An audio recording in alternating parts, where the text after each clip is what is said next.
DC to DC converter are control rectifiers.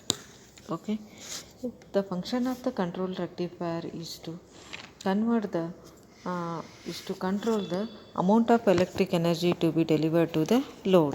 Okay, so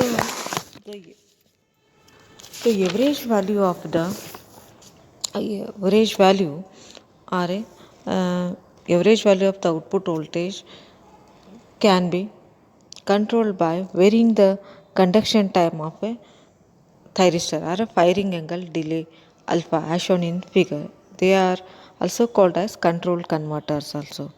Okay, so in the AC to DC converters or a control rectifier, you are using a SCR.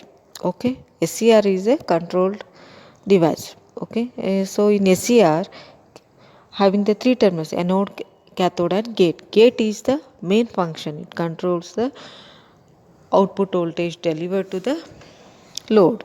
Okay, so usually in the AC to DC converter along with the input output waveforms are shown in the figure.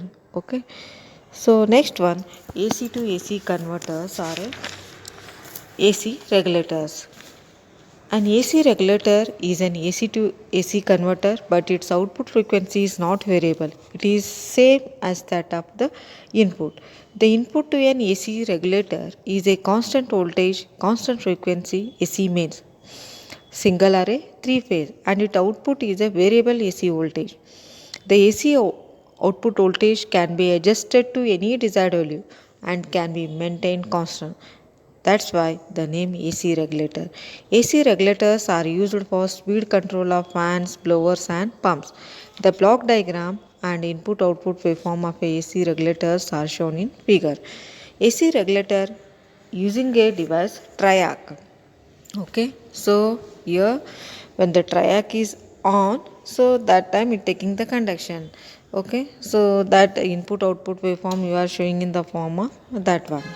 Okay, so by controlling the firing angle alpha of the triac, we can control the AC output voltage. You are seeing that waveform in the output waveform of a figure. Okay, next one, a DC to DC converter or a chopper. The DC to DC converter is also called as a chopper. A fixed pure DC voltage is applied at the input of this converter and a variable DC voltage is variable DC voltage is obtained at its output. The input AC voltage can be obtained by rectifying and filtering the AC mains voltage or by using a battery. The DC to DC converters are used in SMPS, battery chargers, battery operated electronic vehicles, etc. The average output voltage of chopper can be changed by changing either the duty cycle or a frequency of the output rectangular waveform. The block diagram and the input output waveform of a DC to DC converters are shown in the figure. The circuit diagram of a DC to DC converter is shown in figure. The average output voltage is controlled by varying the conduction time of the transistor and the diode. D is called the duty cycle of the chopper. Okay. Next one, that is the DC to AC converter, or simply it is called as a inverter also. AC converter, they produce an alternating AC voltage from a DC voltage. The shape of the inverter output can be a square wave or a quasi square wave or sine wave, etc.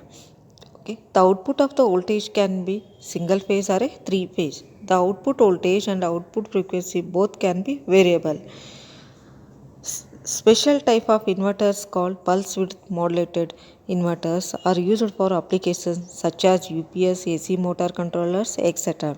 The DC input voltage to the inverter can be obtained by rectifying and filtering the AC mains voltage or by using a battery bank. The block diagram and the input waveform of DC to AC converters are shown in the figure. A single phase inverter using a power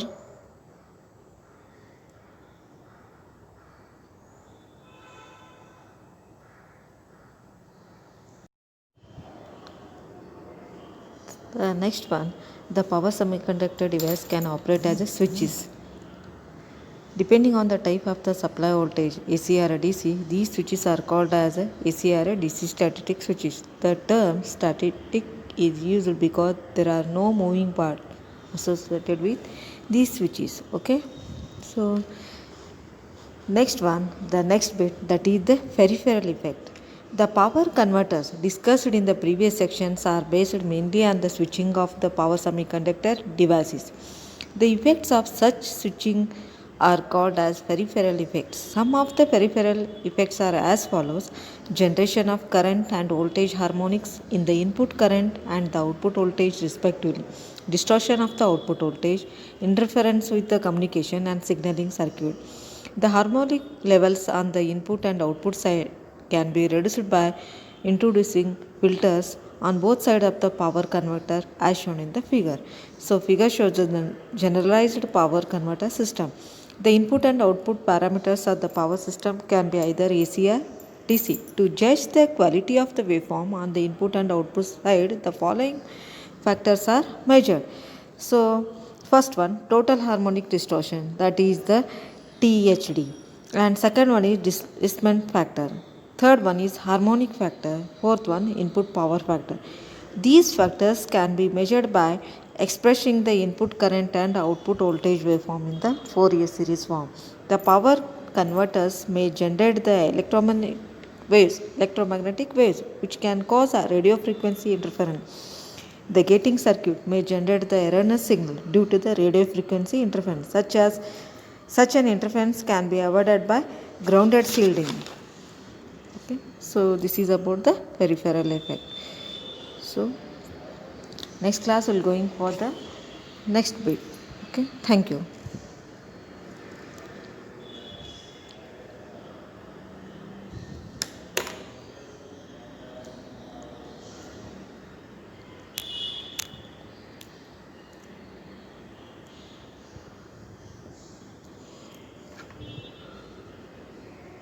Converter, they produce an alternating AC voltage from a DC voltage. The shape of the inverter output can be a square wave or a quasi square wave or sine wave, etc. Okay. The output of the voltage can be single phase or a three phase. The output voltage and output frequency both can be variable.